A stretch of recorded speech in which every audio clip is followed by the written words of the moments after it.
Hello everyone and welcome to my Young and the Restless Official 24 channel. I hope everyone is having a wonderful day. Before we begin, please hit the subscribe button and give this video a thumbs up. Phyllis Summers had waited her entire life for a moment like this. A moment when the universe would stop spinning, when the walls of the Newman empire would tremble, when Victor Newman himself, the man who had crushed enemies with a smirk and toppled titans with a raised eyebrow, would finally meet an opponent who didn't use muscle, money, or power, but something far more dangerous. Truth, weaponized truth, sharpened by years of resentment, ignited by betrayal, and delivered with a single breath that would blow the entire foundation of Newman Enterprises into dust. Because when Phyllis finally stepped into the room, her heels clicking like the countdown to a bomb, her eyes cold enough to freeze hell itself, Victor rose from his desk expecting yet another nuisance to sweat away. Another petty thorn to extract with his usual icy confidence, but what he got instead was a force of nature,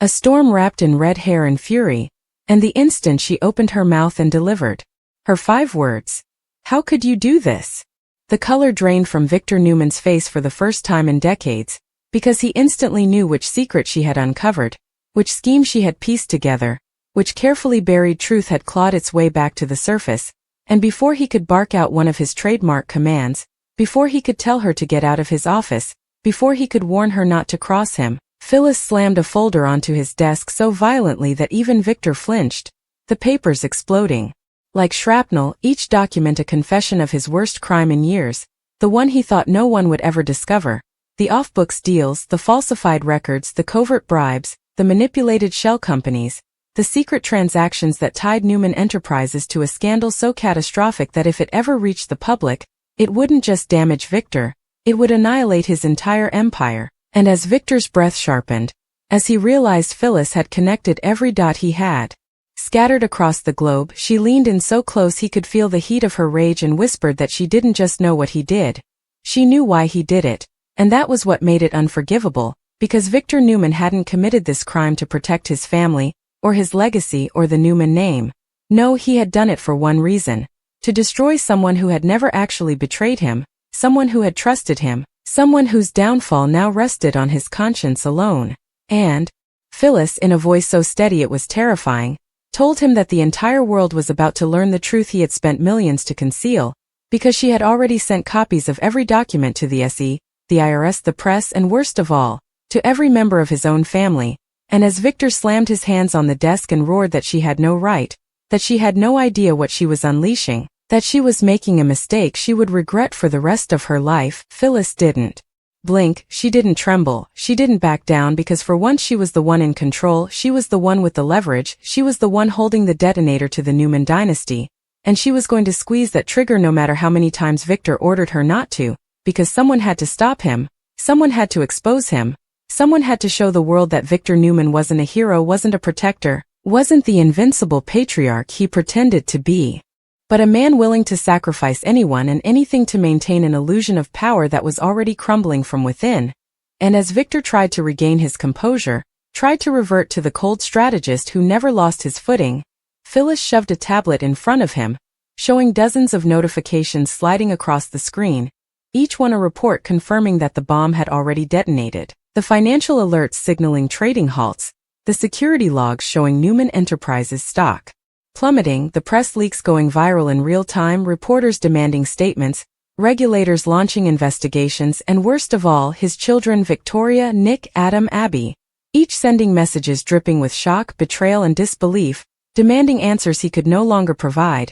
because Phyllis had beaten him to the truth, had ripped the mask off the great Victor Newman before he could craft a lie, before he could spin the narrative, before he could manipulate the story into something he could contain. And as the walls of his office suddenly felt too tight, as the air thinned around him, Phyllis didn't let up, didn't breathe, didn't soften, because she had waited far too long for this, had endured too much humiliation, too much manipulation, too much bullying from Victor over the years, and now she was delivering the justice no one else had the courage to serve. And with every word she spoke, every accusation, every revelation, every brutal truth, Victor felt another brick of his empire crumble, because Phyllis revealed that she had been working quietly for months, gathering intel, forming alliances, infiltrating systems he believed were impenetrable, And she had done it all right under his nose while he dismissed her as reckless, emotional, impulsive, never realizing she was 10 steps ahead of him. And now the proof was everywhere, flooding his screens, flooding social media, flooding boardrooms across the country,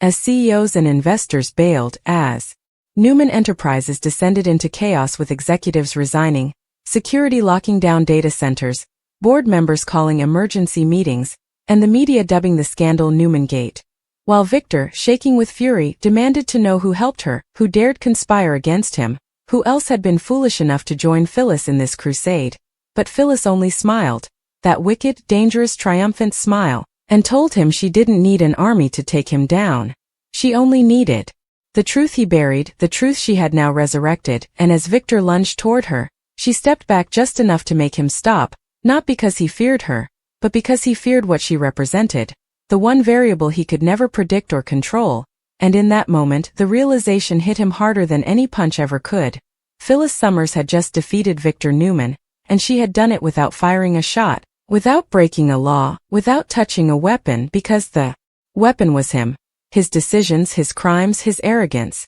And now the entire world was watching his downfall unfold in real time. And as Phyllis turned toward the door, ready to leave him alone with the ruins of his empire, Victor shouted after her, demanding to know why, demanding to know what he had done to deserve such annihilation. And Phyllis stopped, looked over her shoulder, and delivered the final blow, not with words of cruelty, not with gloating, but with a truth so raw it left him speechless. She told him that this wasn't payback, this wasn't revenge, this wasn't some personal vendetta. This was accountability, something he had escaped for decades, and if he wanted someone to blame, someone to punish, someone to destroy, he needed to look in the mirror, because the downfall of Newman Enterprises wasn't caused by Phyllis Summers, it was caused by Victor Newman himself. And as the door closed behind her, the mighty titan of Genoa City, the man who had survived more wars than any CEO in the history of daytime television, finally crumbled into his chair, surrounded by screens displaying the collapse of everything he built,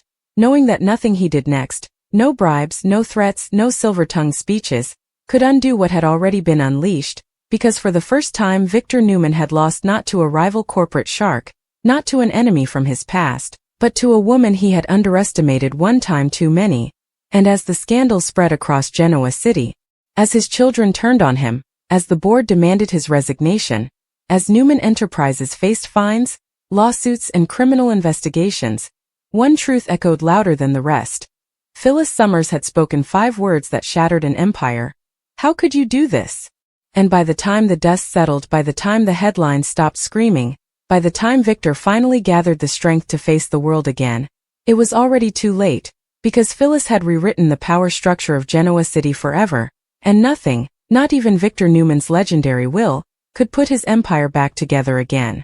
And as the dust continued to swirl around Victor Newman's shattered legacy, as the headlines spiraled into chaos and Genoa City erupted with the kind of scandal that would redefine every alliance, every rivalry, every quiet backroom deal that had held the city together for decades, the consequences of Phyllis's revelation began to deepen in ways even she hadn't anticipated, because while she had walked out of Victor's office with the confidence of a queen who had just dethroned a tyrant, she had no idea just how deeply her actions had pierced the structure of the Newman dynasty, no idea how quickly the fallout would metastasize into something far larger than anyone expected. And as Victor sat frozen behind his desk, watching years of work dissolve into digital dust, the legal alerts flashing like alarm bells on every screen, his phone vibrating relentlessly with calls from attorneys, financial officers, security chiefs, politicians demanding answers, and board members threatening to invoke clauses he himself had written to prevent insubordination,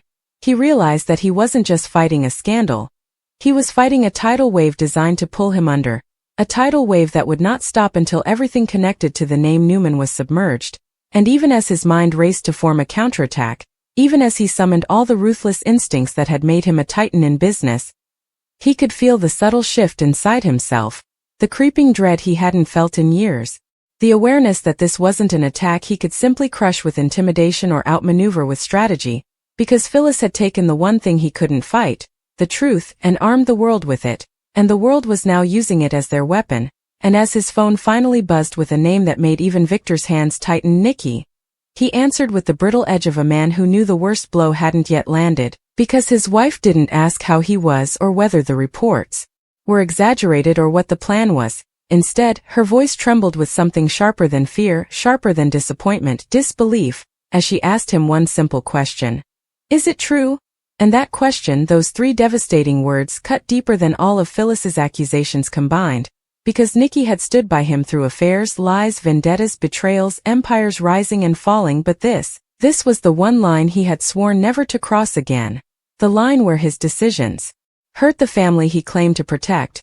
and when he couldn't answer her, when silence filled the space between them, Nicky exhaled a sound that Victor had only heard once before. The sound she made the day she told him she could no longer trust him, the day their marriage almost dissolved forever. And before he could speak, before he could try to explain, Nicky told him she was leaving the ranch until he had something resembling honesty to offer her. And then hung up, leaving Victor alone, not just with a scandal, but with the sudden, gut-wrenching possibility that the empire he'd spent decades building hadn't just been shattered. His marriage, his family, his identity were now crumbling right alongside it. And even as he slammed the phone down, even as fury surged through him like wildfire, he realized that this was only the beginning, because the next voice that filled his office wasn't Nicky's, it was Adam's, and Adam didn't bother with pleasantries, didn't bother with respect, didn't bother with the years of complicated loyalty and betrayal wrapped between them. Instead, he marched into the office, tossed the leaked documents onto Victor's desk,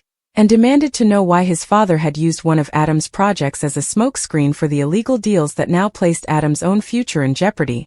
And Victor, trying desperately to reassert authority, barked at Adam to watch his tone, but Adam, with the quiet, simmering rage of a son who had been blamed for sins he didn't commit for far too long, threw back that Victor had finally done it, finally sabotaged Adam so thoroughly that not even Adam's enemies could ruin him this completely. And as Victor tried to claim he had done it to protect the company, Adam laughed, that cold, bitter laugh that only comes from a person who has lost the last shred of faith they were hanging on to, and told Victor that if this scandal dragged Adam's name through the mud, Adam would walk away forever, not just from Newman, not just from business, but from the family entirely. And with that parting threat hanging in the air like a severed lifeline, Adam stormed out, nearly colliding with Victoria, who entered the office with the force of a good daughter-turned-executioner, her expression icy, her tone calculated, her disappointment sharpened into something surgical, because unlike Adam's explosive fury, Victoria's rage was calm, controlled, deadly, the kind that didn't erupt, it cut, and she informed Victor that the board was preparing to suspend his authority pending investigation, that investors wanted his immediate removal to stabilize the company, that regulators had already subpoenaed documents, and that for the first time in her professional life, she wasn't going to defend him, because she couldn't protect a CEO who had put the company in jeopardy for reasons he refused to explain. And Victor, feeling cornered by the very people he had spent his life molding, barked at her that she should be grateful, that everything she had, everything all of them had, came from his sacrifices, his battles, his victories. But Victoria didn't flinch, didn't soften, didn't let even a crack of emotion slip through. Instead, she looked him dead in the eye and said that whatever he once built, he had now destroyed with his own hands, and if he wanted to salvage even a fraction of the Newman legacy, he needed to step aside. And when Victor roared that he would never surrender his empire, that no one would ever take it from him, Victoria simply said, "Phyllis already did," and walked out, leaving Victor with the echo of those words bouncing through the office like a verdict he could not appeal. And as he stood there, trembling with a fury so profound it bordered on desperation, he realized that while Phyllis had lit the match, his own children had brought the fire, and now the inferno was consuming everything he once controlled. And the cruel irony was that while Victor was drowning in the consequences, Phyllis, the woman who detonated it all, was not celebrating, not gloating, not basking in victory the way everyone would assume, because across town in her suite at the Grand Phoenix, she sat alone with a glass of wine trembling slightly in her hand, staring at the flood of notifications on her phone, the journalists requesting interviews, the lawyers offering statements, the citizens of Genoa City praising her, condemning her, dissecting her motives in real time. Yet Phyllis felt something she hadn't expected. Not guilt, not fear, but an unsettling weight, because despite her triumph, despite her righteous fury, despite the justice she believed Victor deserved, there was a tiny voice in the back of her mind whispering that the fallout was bigger than her, bigger than Victor, bigger than the feud that had consumed them for years, and as she replayed their confrontation in her head, Victor's shock, his disbelief, his fury, the moment she watched him crack for the first time. She felt a flicker of something almost like pity, but she crushed it instantly because she couldn't afford pity, not now, not after the years of manipulation, threats, humiliation Victor had made her endure. And just as she began to steel herself again, a knock came at her door, not frantic, not angry, but hesitant, and when she opened it, she was stunned to find Nick standing there, shoulders tense, expression unreadable. And in that moment Phyllis braced herself for either gratitude or condemnation, but Nick offered neither. Instead he stepped inside, closed the door quietly, and told her that while he understood why she did what she did, while he knew Victor's actions had crossed lines even Nick could no longer ignore, the truth was that her bomb had not only destroyed Victor, it had destroyed everything Nick had ever known about his family, and he needed to know whether she truly grasped the magnitude of what she had unleashed, and Phyllis, unable to meet his eyes at first, finally admitted that she did understand. She understood perfectly, but she also believed someone had to bring Victor to his knees before he hurt anyone else, and if that someone had to be her, then she would accept the consequences. But Nick, running a hand through his hair in frustration, told her that consequences were coming faster than she realized, because rumors were already spreading that other companies were preparing to cannibalize Newman Enterprises during the weakest moment in its history, that hostile investors were circling, that even Jabot and Chancellor Winters were watching the chaos with sharpened interest, and suddenly Phyllis felt the full gravity of the situation press down on her. This wasn't just Victor's downfall. This was the destabilization of the entire power structure of Genoa City, and she, Phyllis Summers, had become the accidental architect of a corporate war she might not survive. And as Nick left, torn between empathy and anger, between understanding her and mourning the fallout, Phyllis sank onto the edge of her bed, her pulse racing as she realized that she had not only taken down Victor Newman, she had created a vacuum of power, and in Genoa City, a vacuum was always filled by sharks. And as those sharks began circling, as Victor's empire continued to crumble, as his enemies prepared to pounce and his family threatened to fracture beyond repair, one truth became clear. The war Phyllis started was nowhere near finished, it had only just begun.